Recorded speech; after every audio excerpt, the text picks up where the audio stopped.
got to get on my special glasses for this. Hold on for a second, What? y'all. Hold on. Now, yeah, forget that. I'm going to put on my special glasses just for y'all. What's going on? No, I'm just joking.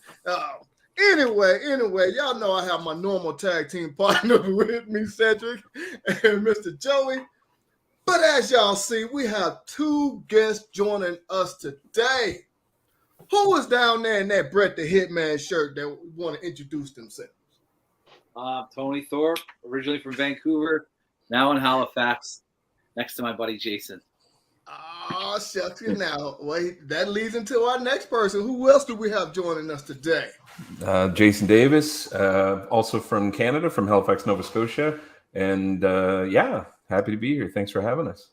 And I just want to point out, and I want to give a quick shout out to my main man, Jason, that beautiful logo that's up here. He is the designer and creator of the logo. Yes. Thank you, Thanks, good man. sir. Thank you. Happy to help. Awesome. Right. And let's not forget real quick to give a shout out at a little known fact some of you might know that Jason and Tony are also the admins of a certain group that we all partake in a lot on Facebook. And man up, if you don't mind, throw that logo up there for us, please. Oh, shuck it now. Now I got to throw the logo up for y'all. You know, see, what gets me is that they created this, and I like the way it looks, actually. We get it up there. As soon as you get it up there. There you go. Right there. Yeah, there it is. There it is. Awesome. Man. Yeah. Jason, go ahead and talk to us up real quick, man. Yeah, so the logo kind of says it all. We're sort of a pro wrestling news and trivia history sort of focus in the site. So we have daily and weekly sort of trivia contests and daily updates. You'll see wrestling news on there, of course. And then we have our weekly sort of guess the wrestler sort of trivia that we do. We also have Who's Behind the Curtain, where we give you a list of title wins for the wrestler and see if you can guess that. And we also have that we just started this fall. We have our Friday Fantasy Booking Series, and we're in the midst of booking our top 12 wrestlers of all time as decided by Pro Wrestling Illustrated. So we're in the middle of that tournament right now. There's been quite a few surprises in that, actually. So it's a whole lot of fun. A lot of arguing sometimes, but all in fun, and it's a good time. Yeah. Awesome. Oh, Yes, right. sir. So we definitely if you haven't joined Champions Bell Club, go ahead and make sure you go ahead and join up with them. With that said, guys, we are very excited. This is our new time right here, Wednesdays, 8 p.m. Eastern, 7 p.m. Central Time. We're here in prime time, right, Joe? Yep, this is it. This is where we're staying. One thing to note is, we're going to be very committed to bringing you more live and interactive episodes. Keep in mind, there will still be times where we may bring you pre-recorded episodes just because of life and scheduling. And we were talking about it, I think, before we went on air. But Cedric, Man Up, and myself, we all live at different parts of the United States. So it could be, we're in different time zones. And literally right now, we're representing 4 time zones with 5 people in this discussion. So we are. It's quite a stretch. It's an international podcast. Yeah. Yes, it is. Yes, it is. Absolutely. Awesome. We should All right. give a quick shout out to Aaron and Chris in our chats here, guys. Okay. Thanks for joining us. And Yeah. Facebook user, if you click on your Steam link and give it permission to see your account, we'll actually be able to see who you are there. Right now we just see you as Facebook user. Yeah. Awesome. So All right. All righty, guys. You know, we trying to celebrate because this is our primetime premiere. We decided to do this just for y'all, for everybody that joins us. But before we get started, go ahead and ring that bell. And I take great pride in doing this, y'all. We got an actual bell, man. Oh, shuck it now. Ring it one more time. Ring it one more time. One more time. Ring it one more time. really enjoying that. We are officially bells and belts, baby. Awesome. Great. Is that how you bring your lunch and your dinner in too at the same time? Is that, Hey man, hey, I'm gonna get my money's worth out of this freaking bell. Yeah. Hey, Oh Hey, man. all right, Cedric, tonight, guys. accurate. This is gonna be something that we're gonna start doing monthly. It's kind of a free for all. We haven't come up with a name for it yet, but we're just gonna have a discussion. And Joey, what is our first discussion, sir? Well, I kind of teased it a few weeks ago in the Bells and Belts podcast group. Kind of posted a question about which company do you think is more successful, I guess, in the first 3 years or at the end of their first 3 years between TNA and AEW? Mm-hmm. Okay. With that being said, all right, Joey. With that being said, I know you're very, very passionate in regards to this, and to say the least. So we're gonna lead with you on this one. All right.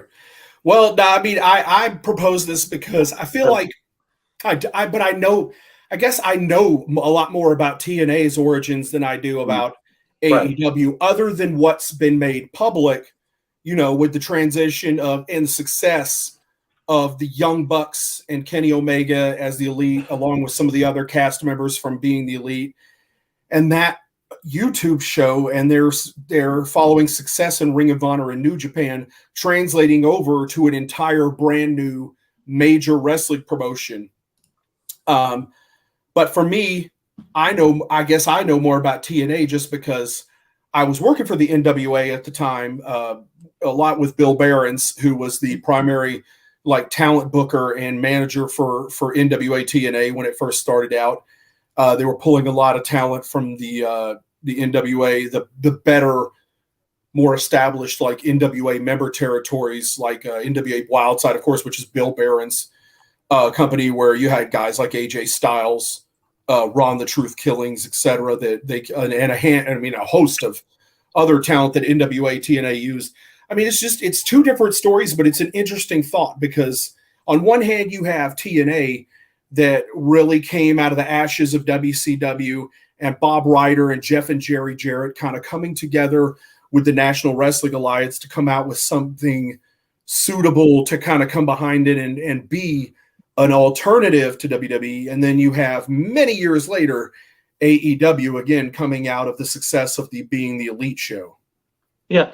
All right. So with that being said, it's two different eras.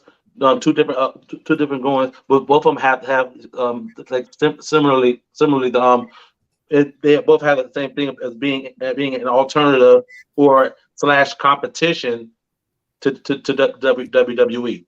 But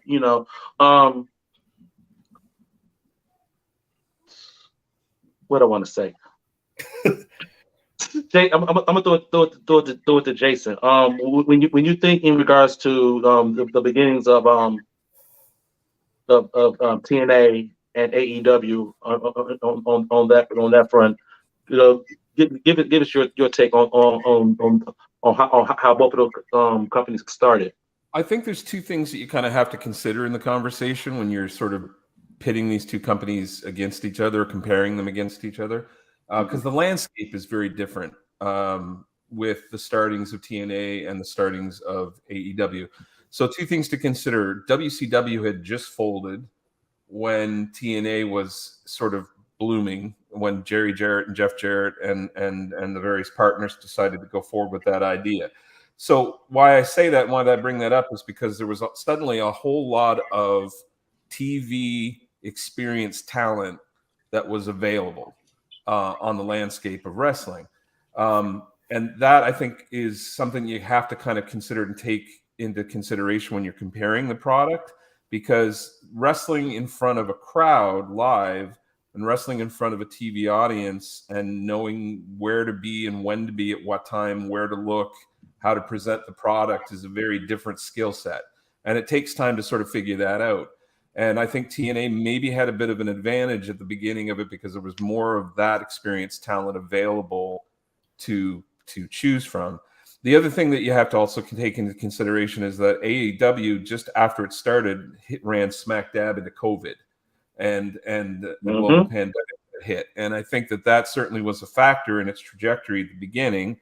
But I also think that the majority of the talent in the first 2 years of the company were primarily people that were being plucked out of the independent scene, who probably didn't have as much TV experience as they maybe would have needed to sort of hit the ground running like TNA maybe did. Definitely. Tony, follow up?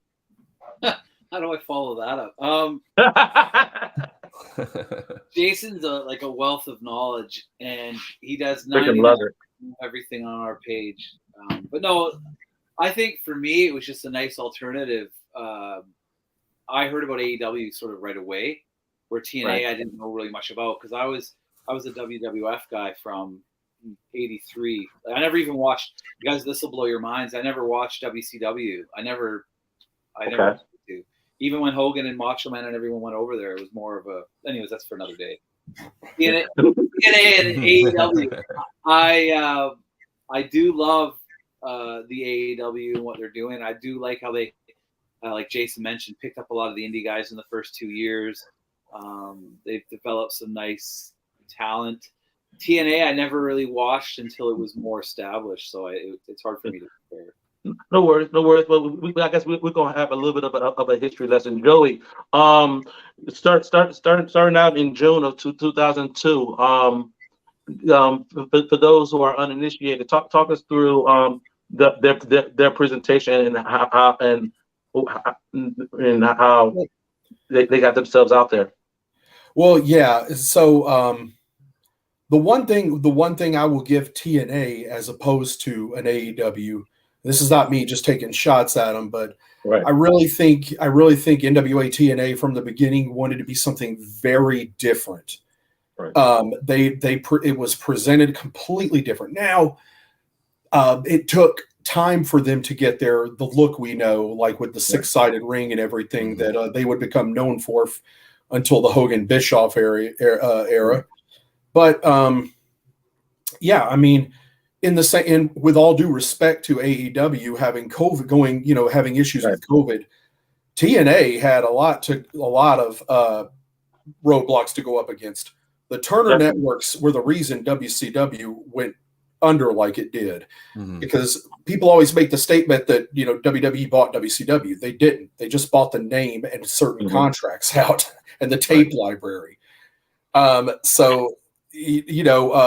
At that point, TV networks were completely drained and wanted nothing to do with professional wrestling outside of obviously WWE's deals they had at the time. And they were linked into that. But the rest of the television distribution industry wanted nothing to do with professional wrestling.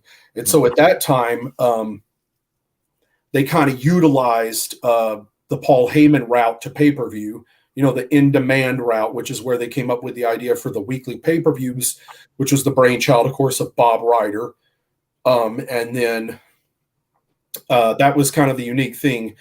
And it was obviously it was never meant to be like their permanent thing, but they ran the first live event and taping out of Huntsville, Alabama, and then soon found their home in Nashville, which has always been a hotbed for wrestling in the South. They ran the Tennessee State Fairgrounds in Lebanon, which is they call it the TNA Asylum, but it was actually the same building that Music City Wrestling, promoted by Burt Prentice, aka NWA Worldwide, ran in. And then basically that territory was sold to the Jarretts and Bob Ryder, and Burt Prentice for a certain period of time shut down promoting professional wrestling and kind of handed that off to TNA. And that's a lot of his talent was on there too, like Wildcat Chris Harris, James Storm, et cetera, were all Nashville-based NWA Worldwide talents. Now, one thing to note is Bill Behrens and Burt Prentice, as partner promoters with the NWA, had also had the first developmental contract in the history of wrestling with WCW, but long before WWF ever did anything really had a developmental agreement with anybody. WCW had the power plant, and then they sent their talent to up there to either to Nashville or to Cornelia, Georgia, to NWA Wildside, to both of those places to work and become seasoned. Usually before they came up to TV, but we all know towards the end there they kind of rushed some of those guys up. The Natural Born Thrillers kind of got rushed to TV, and so they didn't really get any time on the on the indies to kind of work those kinks out.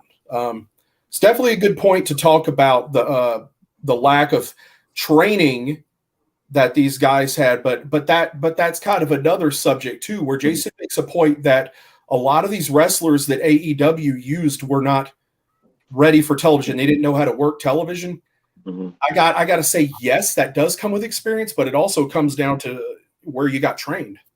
That's a big thing as well, because in 2002 era we're on that side of a lot of those wrestlers who came up in the territory time, who were trained going to different territories, different areas, working all these different places and whatnot, being able to adjust on the fly. So that was the end of one era versus what in the AEW era, like a lot of those guys are gone. Well, Jericho is the name that comes to mind, who was there during that time with WCW went away. He was in WCW, went to WWF. Now he's on this page with all these new crop of wrestlers that's come in. Haven't worked national TV, so we had to get them acclimated and whatnot. So there's definitely a learning curve there. Also, to me personally, I think AEW is not on that level just yet. Now, before I get to what I'm trying to say, I'm not saying they can't get there. No. I'm not saying that at all. This is what I think. I think AEW need to stop bringing in people from other companies. Excuse me.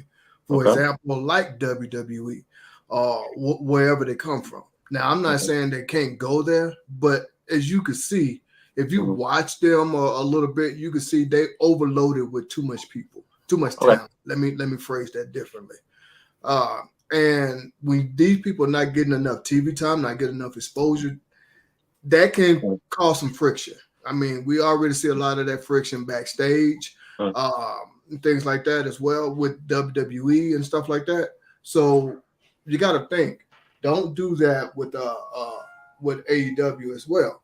So what I mean by that, me, Joey, and Cedric was talking about this before, and I said that I think AEW would be a lot better if they train their own personal talent. Now, it's not to say that you cannot bring somebody in from somewhere else. So don't misunderstand me.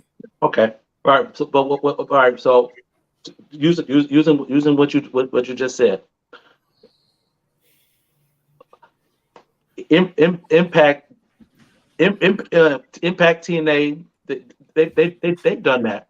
They've used wrestlers. They've used wrestlers, starting out who've had national exposure, i.e. those who were in WCW. They brought them over in the startup for TNA wrestling. Okay. WCW when Bischoff took over, he brought in the freaking biggest name in the freaking industry, Hulk Hogan. 2 years later, they're off to the races with the hottest storyline. So I understand where you're coming from with that statement, but from a business standpoint, if you have the ability to grab a talent that a wrestling fan base knows of and bring them onto your show, and you don't do that, it's like, Well, see, this is what I'm saying though. It's not to say that you can't do it, because you can, and then I know it has been done before. Hell, WCW did it with Hulk Hogan, with a lot of popular stars. So, but what I'm trying to say is that's all that AEW is doing right now. And I know they're just starting up, so don't get me wrong. And I know they can progress in the future, if that makes sense, how I'm putting it. All right. But I think it was Joey that said this one time before. I think Joey is the one who said this. If you only bringing in, excuse me, no, let me change that. If you're going to bring in people from other companies and that's your focal point, then why not bring in some top players? Like, for example, AEW started, here they go with Malachi Black. If you're not a wrestling fan, you probably don't know who he is. Then they bring in Keith Lee. I mean, I can't think of everybody off the top of my head right now, but you get my point. Now, of course, they had Chris Jericho. We all know he's a worldwide wrestling star. Okay. They had Cody Rhodes. They had, you know what I'm saying? They had some top players. Don't get me wrong. But see, it's like they trying to, it's like, okay, it's like a beef between Burger King and McDonald's. That's what AEW is trying to start with WWE. That's what it looks like to me. And you can't really, right now, let me put that in big quotes. Right now, you can't compete with them. So what you need to do is focus on yourself, bring yourself up. Then you probably, I don't know, could do something like that if you choose to do so. That's how I'm looking at it. A bit of it is sort of finding the balance between what makes your product unique and also being able to put eyes and butts in seats. So, like, if I'll bring up an example, like ECW, what is ECW best known for? Hardcore, blood, right? So, if you ask the casual fan what was ECW's like niche, most people will tell you they introduced hardcore wrestling in North America. Right. I would argue that in its prime, in the early days of ECW, and I mean the Heyman period, it was the first, it's in terms of a pay-per-view access, it was the first company that was giving us access to Lucha Libre. And it was the first company that was showing us Japanese style wrestling with Benoit and Malenko and Guerrero. And we were seeing some of the best technical wrestling on pay-per-view in the promotion that was known for people hitting each other with garbage cans. And so if I would argue that part of the downfall of ECW is that they lean too hard, and I'm not trying to get off topic here, but they lean too hard into what they were sort of being perceived as, rather than focusing on what actually got them to the dance in the first place, which was the uniqueness of these technical matches that they were putting on. And it was important enough that WCW stole the idea and ran with it with the cruiserweight division and brought these wrestlers over. And again, Hulk Hogan and Kevin Nash and Scott Hall and the NWO were 100% selling the tickets for WCW, 100%.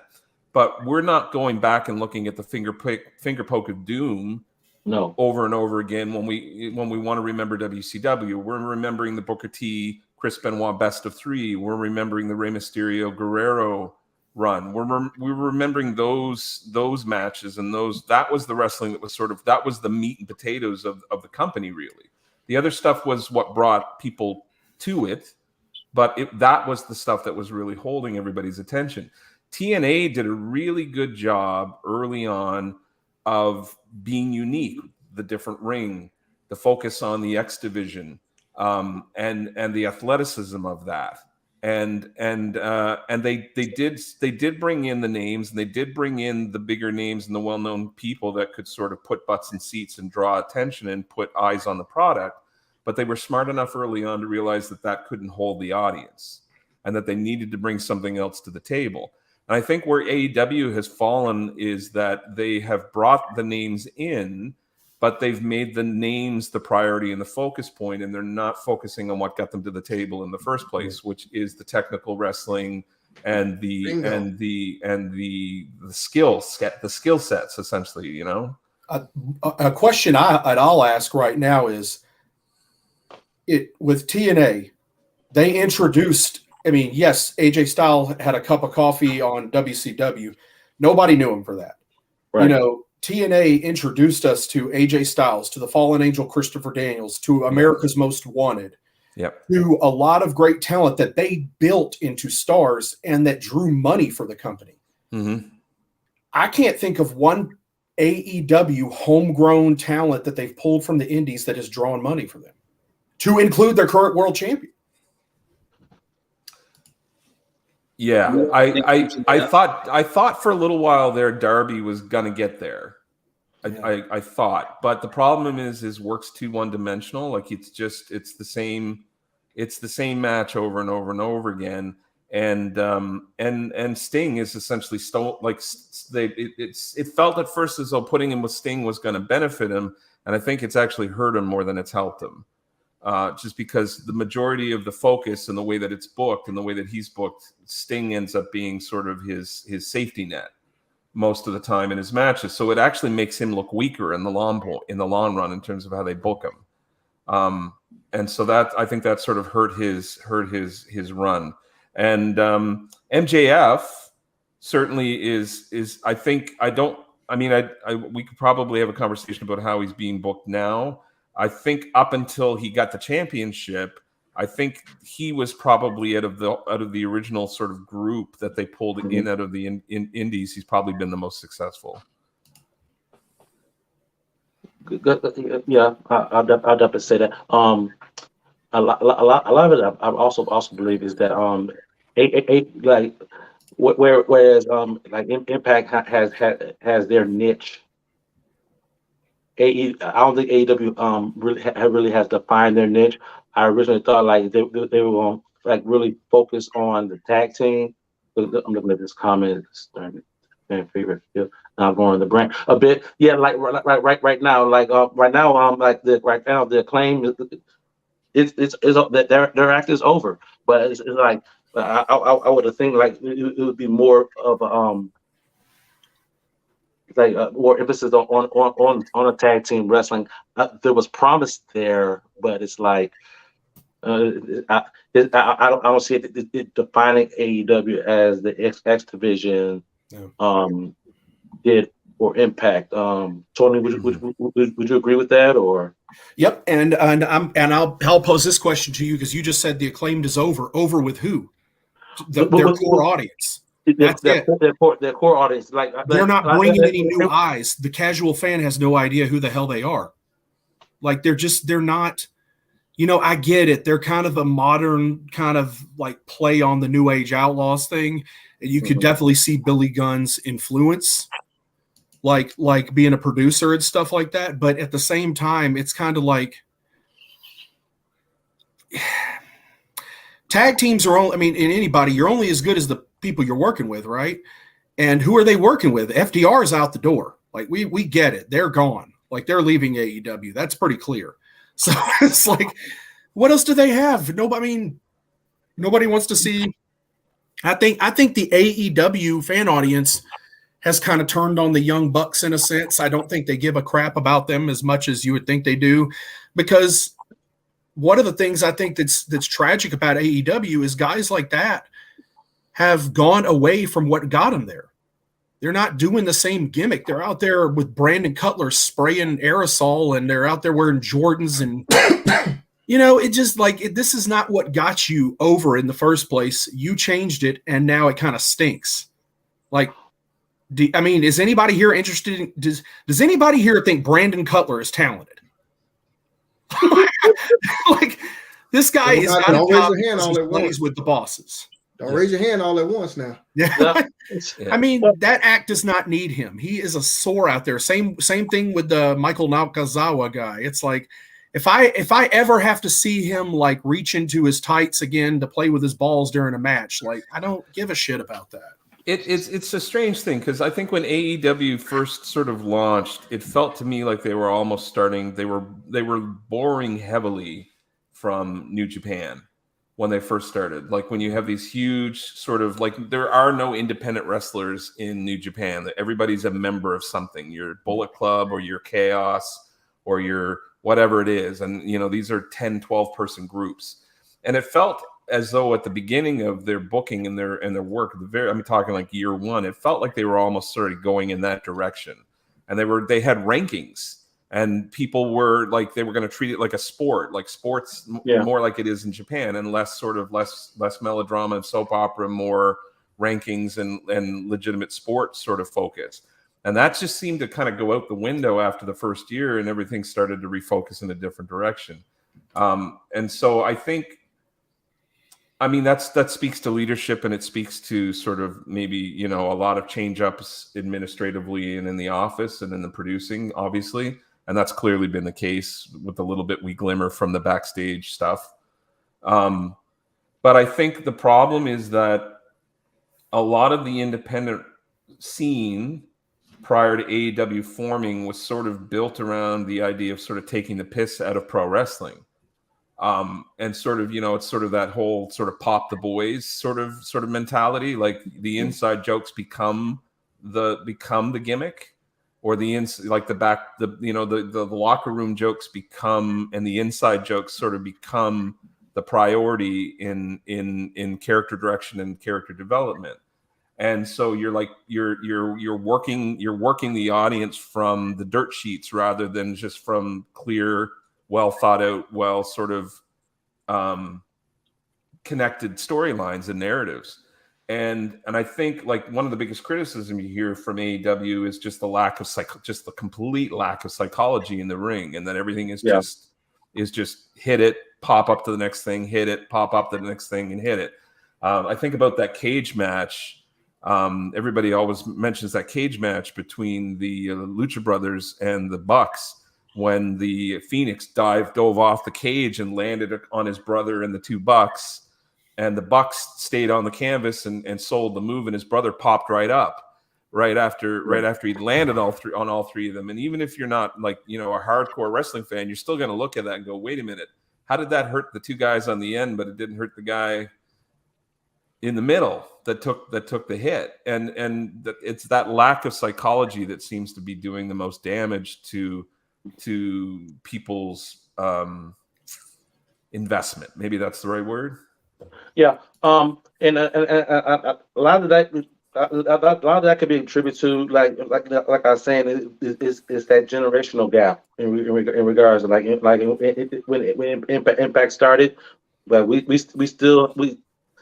was still like wrestling psychology, boom, boom, boom.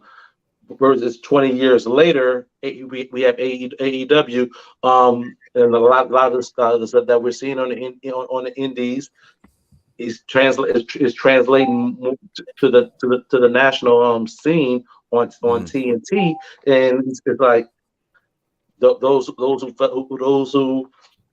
are in this freaking generation who followed indies. This was that type of spot was commonplace, but versus a lot of the traditionalists in wrestling and traditional wrestling fans, okay, this like that's not supposed to happen. He's supposed to sell that, So whereas simple things such as selling and emotion and showing the emotions and all of this have gone to the wayside. So. Mm-hmm. And I know I sound like a cranky old man when I say it, but there was a time when, like, if you used a pile driver, you would save that for a build up to the pay. Like somebody would drop somebody on the concrete outside of the ring in the pile driver, and they'd be in a neck brace for 3 weeks. Yeah, exactly. And then they'd go to the pay-per-view, and then you wanted them to kill them and get the revenge, and you were invested in it, and there was drama, and because there was loss. There has to be loss, right? I got a point I got to make about this, because we had a discussion between Cedric Manup and myself earlier, and you mentioned something that I'm going to go right into now. Go for it. We were talking about what's the difference between wrestling and wrestling fans in Japan as opposed to the United States. And I said, watch it and tell me, because the biggest difference is pro wrestling, that both its biggest representative, WWE, and not much different with AEW, is a carny soap opera in America. Mm-hmm. Yeah. It's still carny as fuck, but it's a soap opera. In Japan, the fans treat it like they do when they're watching sports. They treat it like sumo. They treat it like that. Like that's why you don't hear them going, "This is awesome." Yeah. They just you'll hear them gasp when they see something they like to go, "Whoa!" and then they'll clap in appreciation for stuff. Yeah, but wrestling, they'll clap for chain wrestling.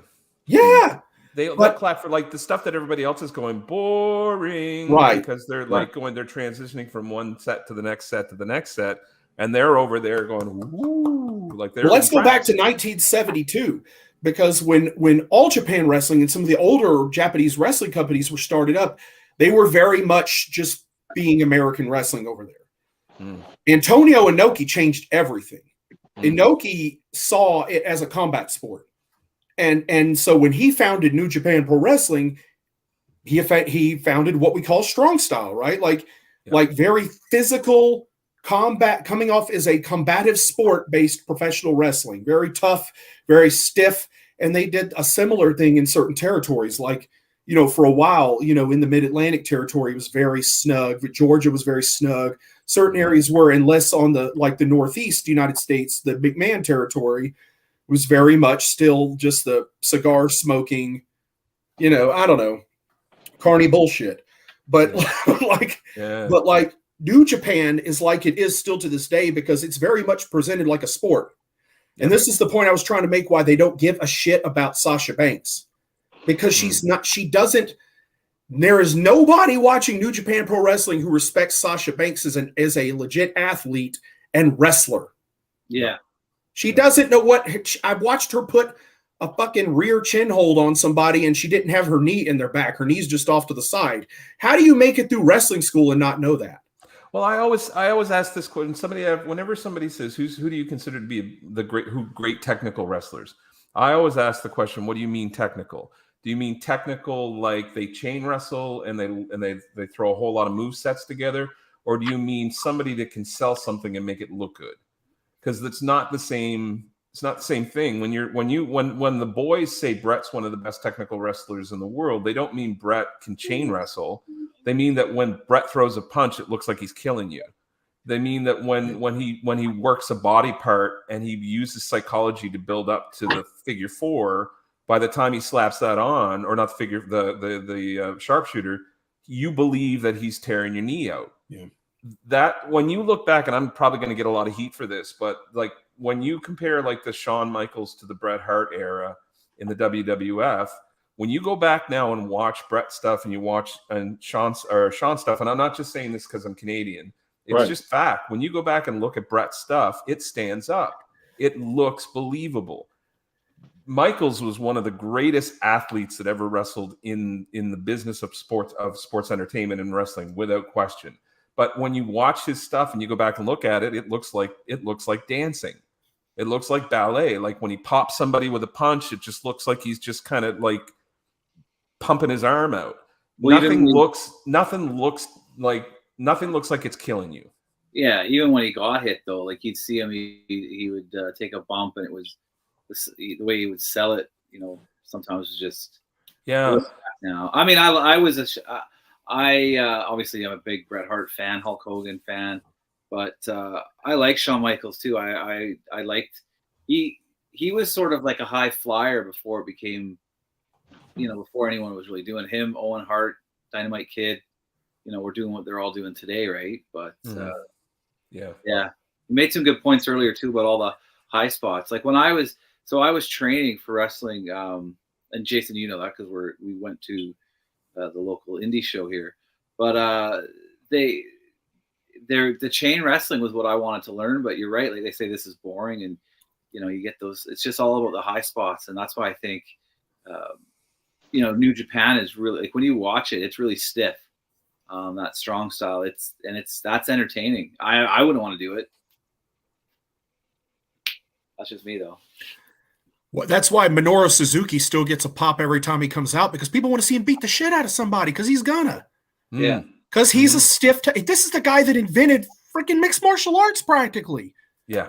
He started Pancrase in Japan, back in those days. He's a legitimate shooter. He's the last kind of old guy from that era, like that's still kind of going. Minoru Suzuki's legitimate, and you look back in the territory days, in the days of Danny Hodge and Bullet Bob Armstrong, all those guys could legitimately. They were all technical wrestlers. Mm-hmm.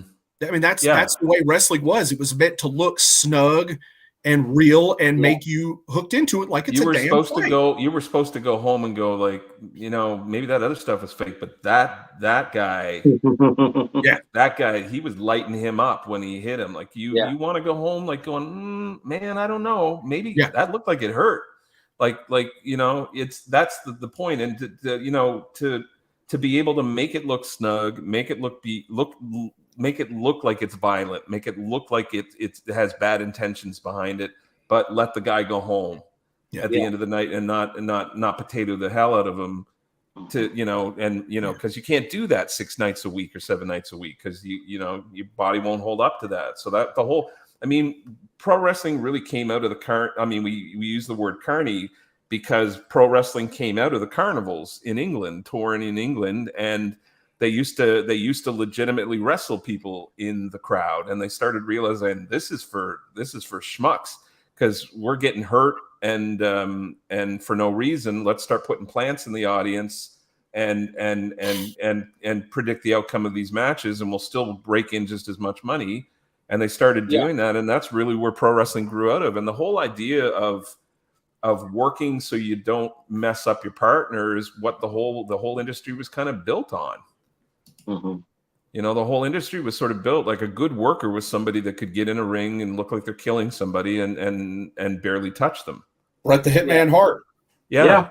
The greatest ever that never hurt a damn person in the ring. So when somebody complains, when somebody in the newer generation says, well, who cares about psychology and who cares if they don't sell a pile driver? Who cares if they nip up after you give them a Canadian destroyer? Geez, how many sequences of Canadian destroyers do you see now in a chain set? That used to be a finishing move, and now it's a sequence, and it's like it's a high spot. Yeah, it's just a high spot sequence, and so what that does is it makes it look like nothing that you're throwing at that guy actually does any damage to him. So when you actually try to pull the audience with you to care about if you beat him, you're not gonna look strong doing it because everything you do looks like deflated, and vice versa for the other guy. So it's not gonna hold us. It's not gonna make us invest. We're not gonna care who wins because we don't really believe that anything's really happening. So. But most of the casual fans, I think now everybody knows what a Canadian destroyer is. Majority of these fans don't even know who the guy is. Well, first off, here's a real trick question, especially for Man Up. Do you know who invented the Canadian destroyer? It's a trick question because everybody's going to say Petey Williams. I'm going to go ahead and tell you it's not Petey. Honestly, I do not know who created it. I'm going to call him still Coach Scott D'Amore. The executive vice president of Impact Wrestling right now, is a longtime wrestler from Canada himself and the inventor of that move. He did that move on WCW back in like the mid '90s, and people didn't know. But D'Amore never looked like a guy that could pull it off. Like he's always kind of a chubby little guy. But Petey. But speaking of how protected it was. Petey beat everybody with that damn move in the X division. He went on a monster run in TNA with that in the X division. Like with that one move because it looked like it killed you when he threw it. And again, he used it the right way. Like he'd build to it, and then it would come out like the stunner would come out. He'd pull it out of something, and boom, and the guy would go flat, and that would be the end of the match. Yeah. Now it's just it's clothesline, duck, nip over, this Canadian destroyer, nip up, it's all. Can we like get a real side headlock takedown and not a jumping flipping one? Right. Yeah. Right. We practiced those. Those were like week 4, and it was fun. I love doing those. That was one of the things too. Like you don't even realize how it just running the ropes, like the blisters you get on your back and the it's just wild, And we're talking about safety in the ring. Like when I was with my head trainer Troy Merrick, I was really comfortable working with him when he would do stuff. But I got just on a simple lockup, person hit my ear, and I only have one good ear, and I was just discombobulated, almost knocked me over. It was horrible. Yeah. Yep. That's a real thing. And I haven't met a person yet the first time they started taking a flat back bump that didn't knock the shit out of the back of their head a million times. Oh yeah. And have to that's the worst thing is when you wake up the next morning after that first time you ever took some bumps. And it feels and like when your adrenaline's pumping and you're taking them, you don't feel anything. It feels like you were in a car accident. Yes, that next morning it's like God. Hey, I could tell y'all that was me the first time I took a bump. I was like, everybody skins their elbows up if they're not wearing elbow pads. You knock the back of your head about 10 times. Keep your teeth together and tuck your chin. You learn now, yeah. You can only tuck your chin so many times. I'm gonna need a mouth guard if I continue doing this. Yeah. But speaking of that, that's like the styles clash. Everybody wants to tuck their chin, but it's the opposite. You just pancake on the styles clash. But that's one of those things like watching when AJ broke Yoshi. What's his name? Is it Yoshitatsu? Yoshitatsu, yeah. Broke his neck in Japan. That was sickening. If you have never seen that, I don't want it. Go on YouTube and watch that. He tucked his chin during the styles clash, and he sort of forehead planted himself. God, broke his neck, and then that almost happened with James Ellsworth. If you saw that clip when they had that match with Ellsworth and AJ on SmackDown a few years back, and he tried to tuck his chin. You get trained to just do that over and over again. Like every time you do a flat bump, you're always you're told to do that. So when it gets switched on you, sometimes the muscle memory kicks in, and you end up giving yourself a DDT. With a 200-pound man squashing your neck down, just AJ Styles, this little short kind of muscular dude just planting all his weight on you. Yeah. But Cedric, I think you made a point earlier about that indie style. Yeah. TNA figured it out because that's the X division. They took the indie style from them that they were doing, the style that they were doing in NWA Wildside in these indies, and they made it a division and gave it a purpose. And it still was mostly cruiserweights, but you had the Sonny Siaki and Samoa Joe and some of these bigger guys getting in there mixed that could work the style. And the choice of the ring too, like they having that multi-sided ring and sort of giving them more angles to work off of, creating that style of match where they go up along the I can't remember what it was called, but the six sides of steel and the Ultimate X. The Ultimate X, and they'd get up and they'd have to, there was a lot of high spots off that. So they really sort of reinforced their strengths and diminished the weaknesses by the way they presented it and featured it. So exactly. I think AEW still trying to find themselves in that aspect as to what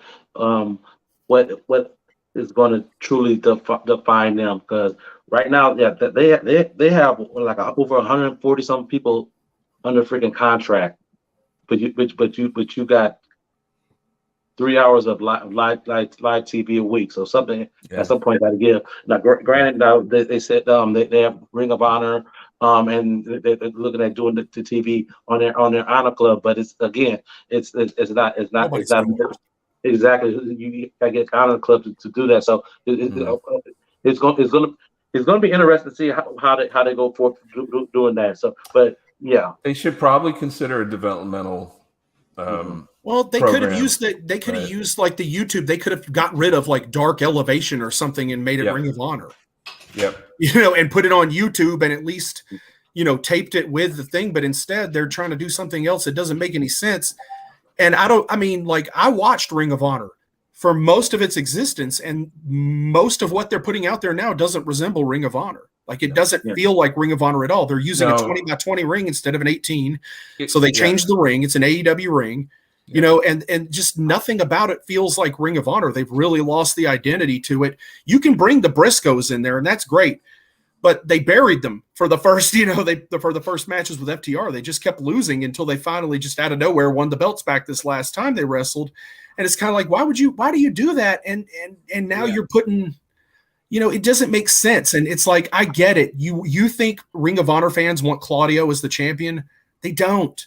Like Jonathan Gresham Like, you can call him bland, but who he was and what he does fit Ring of Honor. You know what? Because Ring of Honor was supposed to be about the best athlete at that time and place is the champion, and that's how they were booking it at that time. It wasn't a popularity contest. It was about the athleticism, right? That was the focus point. Well, and the whole gimmick when they brought back the Pure title was brought back for Jonathan Gresham. Yeah, who build him into the next top guy. And so the whole reason they brought it in, and he had his group called the Foundation with Rhett Titus, and Jay Lethal was in it. It started out with Jay Lethal as the leader of the Foundation, but it kind of went to Gresham because and Lethal was turning heel out of it and stuff. That was the plan. But the whole Pure title and bringing back the Pure division was to build Jonathan Gresham. And when he won the Ring of Honor World Championship, he goes, his statement was, "I have accomplished it. Ring of Honor is pure again. Like I have brought the pure style back to Ring of Honor." That's the whole gimmick. And then then Jericho and Claudio are having a match on AEW Dynamite for the Ring of Honor title, and it's a WWE match.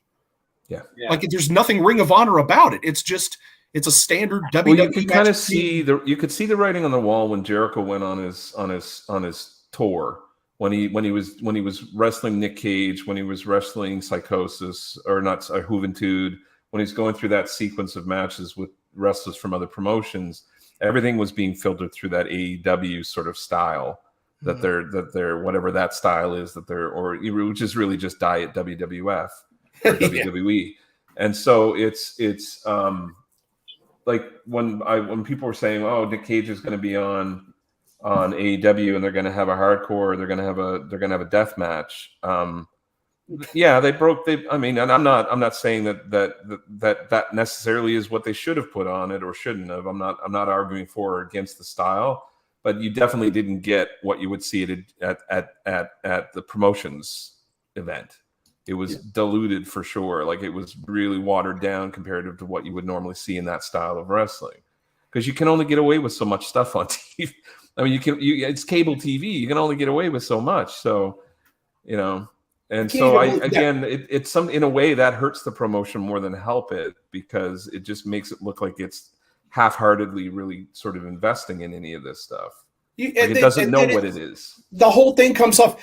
And Tony Khan to me is a complete hypocrite, because he won't put the Briscoes on AEW TV because they made a social media post 10 years ago that no one gives a crap about. Right. But they'll put a convicted felon, like Nick Gage on there for a match. This guy beats women, and does all kind of crazy shit and literally is unprofessional as hell in these death matches and cuts people up when they don't want to be cut up like that. Mm-hmm. This is a guy you want to give a payday to, but the Briscoes can't come on TV? Explain this to me, good sir. Yeah. Joey, I got a question for you, actually. What, like, you're talking about Ring of Honor not being Ring of Honor and stuff. How about the NWA and Billy Corgan? Am I going to set you off here? No, I don't think. I've been pretty supportive of the NWA. I don't see what they're doing that's not like the NWA. Okay. Cool. Like to me, I've heard Nick Aldis. I listened to Nick Aldis' whole interview with Sam Roberts. Yeah. I don't agree with him because he's picking on that guy Gax the Gimp or whatever. But in the context of like Sinister Minister James Mitchell's like little faction, it kind of he's just a fall guy, it's not bad. Like I think Nick Aldis is bitter because they were going forward without him being on top. Yeah. And that's kind of what I picked up out of it. You could tell he was like, well, fine, Matt Cardona can be the champion, but I want to work with him. And it's kind of like, no, they had other plans, because at some point Nick Aldis took the company about as far as he was going to take it. He's not a big star. He took it from, the indies that it was to where it became. But at the same time, I give credit where credit is due. And I didn't really care for them to go with Tyrus necessarily as the world champion. Yeah. But I recognize the fact that Tyrus worked hard to get in better shape, and he did. He lost weight. He appeared to be somewhat more muscular, and he's almost 50 years old, so he's he's trying. but he's on a major network TV show how many times a week, this Gutfield show on Fox News that a lot of people do watch. It has a ton of exposure. And he had that TV belt with him every night on there with him. So now he's got the 10 pounds of gold with him. And I don't think he's gonna have the belt for a long time. But I think I gotta get what they're going with. But I don't see. Yeah, I think the NWA has got a lot of curse that Ring of Honor had for years and years, that they don't really have the financial resources to sign talent to big money deals, obviously. So they're going to lose talent. But the talent people celebrate and act like, oh, you lost Ricky Starks to AEW. Hoo, that really hurt you. It's like, no, he's not over. I'm sorry. Yeah. Would you watch MLW? I try, but it's hard, and I'm bored with Hammerstone. Okay. He's Triple H light. Okay. I like Davey Richards. I'm really happy that Davey Richards has been working there, has been the MLW National Openweight title, and he's defended the title on NWA pay-per-views. Nice. And he's been a good representative. It's hard not to like Davey Richards. He still brings that pure wrestling Ring of Honor style everywhere he goes. He still brings that. He's one of the few real technical guys going around. I'd also recommend too. I posted about it a couple months ago. The nephews of Dynamite, Dynamite Kid's nephews. Oh, are wrestling. Bulldogs. One of them is if you go look up Dynamite Kid's nephews as a tag team and watch a couple of videos on them. The smaller of the two of them, it's terrifying how it's literally like watching Dynamite Kid. Same build, same style, same explosiveness, same intensity. Like it's scary. Like the spitting image of Dynamite Kid works the same way. And they're a new tag team in MLW that are on the up. They're working for Brett up at Calgary too, I think. Yeah, and they teamed up with Harry on one of the shows, and that's crazy. Man. Yeah. To get Harry, because Harry on the Indies is doing the British Bulldogs gimmick right now with the whole thing. Yeah. So he's just gigantic compared to the Billington Bulldogs. yeah. Harry's a beast, and Harry's 6'4", but almost as jacked as Davey was, and natural too. Doesn't look like he's on steroids. Oh yeah. And he can move. He moves. He's good. Yeah, he's pushing 40, and I'm like, dude, Harry. If I was Billy Corgan, I'd be trying to put Harry as one of my top guys. Did you see Teddy Hart's back to take bookings? Yeah. I like Teddy. I really feel bad for him. Yeah. He's one of the he's so talented, and he's got a good heart, but demons, right? I suppose. Yeah. He was very successful in AAA. He was that was his best run, was down there in Mexico. He's a hell of a worker, man. He's he's gifted, but it's just he's got too many addictions and issues and I'm pretty sure he's still got some of those problems, even though he might have cleaned himself up off of some of them. But and he has like 150 cats. Whoa. Okay. Well, he doesn't have that many, but still. Yeah. I was watching that special they did on Peacock. I was like, wow, that's a lot. Oh, I haven't watched that, but I just know he used to travel like in a van or whatever with a bunch of cats and stuff. Oh, man, that is a lot right there. That's a lot. Exactly. Wow. Okay. Well, guys. Oh, Shucky, he rung the bell. Y'all know what that means. Supper time. No. Closing bell means that this show is over. So we thank everybody for tuning in. If this is your first time, if you haven't been initiated, if you're watching us on YouTube, make sure that you like this video. Leave us a comment what you think of today's show. Make sure you hit that notification button so you know when we're going live again. You should already know because we're here. We'll be here every Wednesday, 8 p.m. Eastern, 7 p.m. Central. Then Joey, what else they can do for us?